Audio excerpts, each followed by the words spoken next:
आने से पहले ही कीमतें बढ़ गई, इसके बारे में आप क्या कहेंगे? महंगाई बहुत ज़्यादा हो गई है। एक आम बंदे का सरवाइव करना मुश्किल हो गया माशरे में। पेट्रोल और आम खाने पीने की चीज़ें, आटा, दालें, सब्जी, हर चीज़ इतनी महंगी हो गई है कि एक एवरेज बंदा अपनी तनख्वाह में से अपना रोटी कपड़ा पूरा नहीं कर सकता। खाने पीने की एशिया जो घर में यूज़ होती है और हर बंदा रोटी और ये चीज़ें, सब्जी, दालें, इस चीज़ में रियायत करे। इसके अलावा बिजली। मैं जीपीओ में मुलाजम हूँ, मेरी 6000 तनख्वाह है, ठीक है ना जी। तो अभी मेरी शादी भी होनी है, ओवरेज भी हो रहा हूँ, और मेरी नई आने वाली हुकूमत से जो बड़ी कोशिशों के बावजूद आई है, उनसे हमारी यही रिक्वेस्ट है कि हमारे बारे में सोचें, हमारी तनख्वाहें जो डबल करें। देखें जी, ये बजट जो है ये कोई एक नया इशू नहीं है, रिसेंट इशू नहीं है। इस कंट्री के इंसेप्शन से लेके अब तक मुख्तलिफ बजट्स बनते रहे हैं, लेकिन मेरी राय ये है कि कभी भी कॉमन मैन फ्रेंडली बजट आज तक नहीं बना है। और सक्सेसिव गवर्नमेंट जो अब तक आती रही हैं वो अपनी प्रायोरिटीज़ जो हैं वो खुद ही फिक्स करती रही हैं, और दे नेवर थॉट कि एक कॉमन मैन जो है उस पर क्या गुजर रही है। तो उस हवाले से अब ये गवर्नमेंट जो है ये क्लेम भी करती है कि ये आवाम की गवर्नमेंट है, डेमोक्रेटिक गवर्नमेंट है। तो इसमें इनको चाहिए कि ऐसी पॉलिसीज़ बनाएं जिनमें जो हमारे मेन प्रॉब्लम्स हैं, जैसे हेल्थ है, एजुकेशन है, जिसमें कॉमन मैन जो है बहुत ज़्यादा सफ़र करता है, इसकी प्राइस भी पे नहीं कर सकता, उसकी डेली लाइफ बेशुमार प्रॉब्लम्स का शिकार है। तो वो ऐसे कट्स लगाएं, ऐसी ये पॉलिसीज़ बनाएं जिससे कि ये सारे रिसोर्सेज ऑप्टिमम लेवल पे जो है ये फिल्टर करके कॉमन मैन की बेटरमेंट के लिए इस्तेमाल हो। जब तक आप इस मुल्क के अंदर कॉमन मैन के बारे में नहीं सोचेंगे, उसके प्रॉब्लम के बारे में नहीं देखेंगे, तो आई थिंक ये आई वॉश ही होगा। तो मेरी ज़ाती राय ये है कि खुदारा अब वक्त आ गया है कि लोग जो हैं खुदकुशियाँ कर रहे हैं, लोग अपने आप को ट्रेनों के नीचे लटा रहे हैं।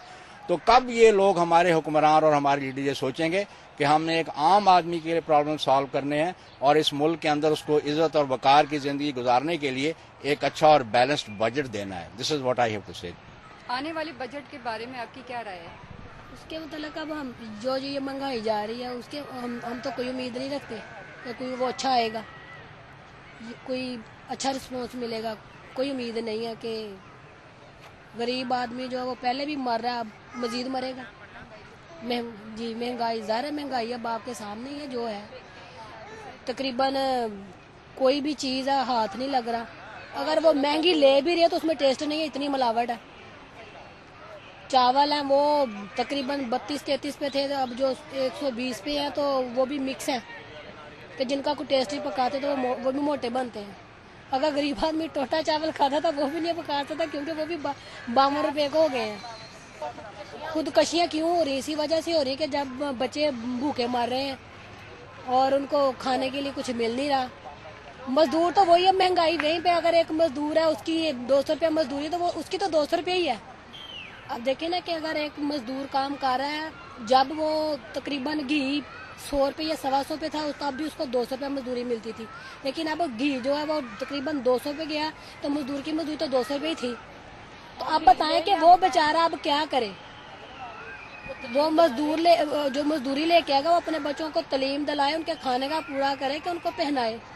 हम कहते हैं गाड़ियां सस्ती ना करें, कम से कम खाने पीने वाली चीजें सस्ती हो जो गरीब आदमी खा सके, क्योंकि उन्होंने गाड़ी तो खरीदनी नहीं होती, कम से कम चीजें खानी होती है ना, वो सस्ती होंगी। आटा वगैरह ये बिल कम आए और ये सारी चीजें सस्ती होंगी तो वो जिंदगी गुजार सकेगा ना। भूख तो जो है वो गरीब के बच्चे को लगती है, अमीर के बच्चे को तो भूख लगती ही नहीं है, क्योंकि उनको तो सब चीजें मिलती हैं। वो रोटी खाते हैं, उन्होंने तो पिज्जा वगैरह खाना, उनको आटे महंगा या सस्ता, उनको इससे क्या है? उनको इस चीज से कोई गरज नहीं है। वो दाखिले वगैरह इतने पैसे लग जाते हैं, गरीब बंदा कहाँ जाए।